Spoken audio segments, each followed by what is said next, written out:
I took the night shift for quiet money, and the quiet almost killed me. Nights have rules you do not learn in training. You learn them when the building goes still, when you hear one sound too many or not enough. At 3:12 a.m. on a Tuesday, a monitor chirped on an empty bed. I was a night nurse charting under a greenish screen on a medical floor where the day is a market and the night is a museum. Empty rooms stay locked. 214 did not. A line of light spilled under the door, and water ran somewhere inside. A deliberate little hiss. His name band was ready on the bedside table for a patient who never arrived. I called security on my handheld and pushed in with 2 fingers. A man in a blue gown stood at the supply cabinet. The gown matched, the hands did not. Clean, uncracked, no tape, no ink, new shoes that made no sound. "Who are you assigned to?" I asked, and he said float like it was a password.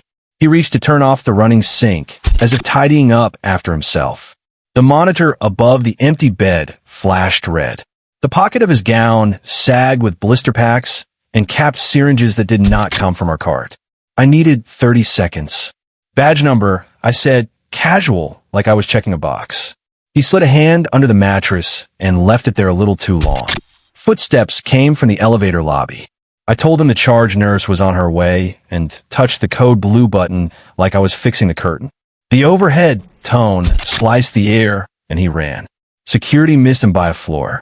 Under the mattress, we found a zip bag with printed room numbers and a list of names he had no right to know. He had watched for nights and learned to badge and behind people carrying trays. He took insulin pens and narcotics from rooms that looked empty. He never came back. Sometimes on my nights off, I hear that little hiss of water and the far tone of the code alarm from no room at all. Different building, same hour, a different hum. I worked nights behind glass at a highway station that had too many lights and only one door. The coffee cooked down a tar. The freezer moaned like an old ferry turning in the fog. At 2:41 a.m., a silver sedan rolled up to pump 4 and left the engine running.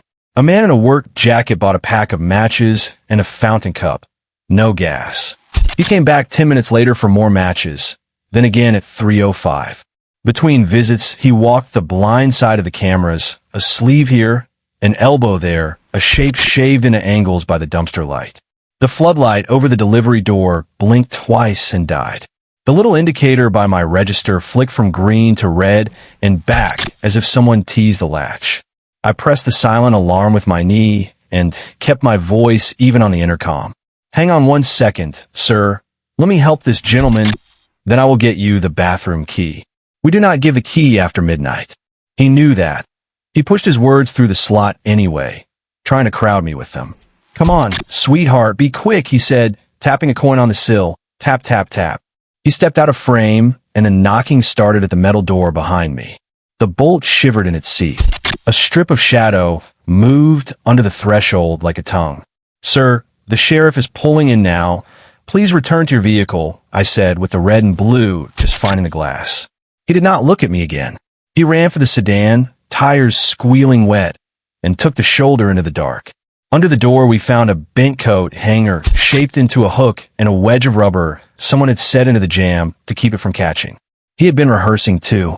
At the hotel I worked later, the quiet was softer, carpeted, and more dangerous. I ran the audit at 2 a.m. while the printer muttered and the fish tank bubbled in the lobby. A woman in 512 called to say someone had slid a note under her door. It said, "From front desk, please come to room 313 to confirm your signature." We had not sent it. I told her to stay on the line and to put the latch into the frame and not to open the door, not for anyone. While she breathed, I checked the encoder logs on the back office screen. No new keys had been made in hours. Hall camera showed no one walking past 512 since housekeeping. But the peephole in her door had been reversed when I checked it that afternoon, and I had taken a picture because the trick annoyed me. Someone had been watching, waiting to fish her out. Footsteps crossed the hall toward 512, slow and careful, the kind that belong to someone who believes their hand is already on the prize. I told her to turn off her lights and stand back from the door. The handle jiggled, then pressed, then rattled like a fist grinding teeth. He tried a key that was not ours. The deadbolt held. I called the police and walked toward the elevator screens with a stack of folios in my arms, so I could look like I was not looking.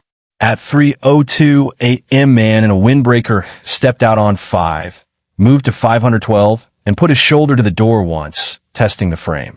When the sirens hissed into the lot, he did not run for the stairs. He moved for 313, the decoy, and waited by the hinge as if someone were about to meet him there. After the hotel, I took nights on a campus where books don't fight and stone halls don't lie. Winter session thinned the dorms. The clocks got louder. At 2:58 a.m., the access control screen flashed. Door forced, humanities stairwell B. 6 seconds later, the science annex pinged the same alert. Only one could be real. The annex has a camera. Humanities does not. I parked by the loading dock and went in with my light low. Buildings breathe after midnight. Drafts, elevator sighs, the soft click of something settling. Halfway down the corridor, a voice floated from the stairwell well, thin and careful. Hello? Hello, is somebody there? You learn sounds by their edges. Fear phrase. This voice did not. Same syllables, same break, metronome steady. The stair door sat open a palm's width. A wedge lay on the tile not to hold, but to catch. Tape flashed under the landing light. Campus police, I said, keeping it calm. If you're hurt, talk to me. Give me your name. Hello. Hello, is somebody there? I reached in with the flashlight and angled the beam down. A cheap speaker was taped under the lip, playing a loop. Fishing line ran from the inside handle to the hinge side, where someone had patted a folded towel. If I'd gone through fast, the line would have snapped the door and the towel would have kept the slam quiet. The latch would seat. I'd be in a blind concrete tube, with no camera, and someone waiting a floor below. Real footsteps whispered under the loop, rubber soles on painted grit. I backed up and keyed my mic twice. My partner rolled in from the other side, dark. He cut the line with a pocket knife and kicked the speaker into the hall. The stair beneath us went quiet in the wrong way. We cleared down one flight at a time. On the second landing, a nylon gym bag hid behind the extinguisher box. Zip ties, a turn-inside-out jacket, a pharmacy mask, a laminated campus map with our patrol time circled. The pencil inside had an eraser chewed to nothing. While we bagged it, dispatch patched a third alert. Bathroom door propped, a sock wedged into the theater's sidelock. Whoever was setting the table had moved on. We never got him there. Maybe the red and blue washed him into another county. We logged the bag, the partial print on the tape, the speaker that kept saying hello into a hallway with no one in it. I kept the wedge on my desk to remind me that not all knocks are hands. Even after I switched to days, nights kept their key. I still check for reversed peepholes, stand to the hinge, count the seconds between a beep and a voice. Once in a grocery store at noon, a coin went tap, tap, tap on the counter beside me, the rhythm exact. Clean hands. New shoes. He smiled at the candy rack and left with nothing. Finish before you sleep.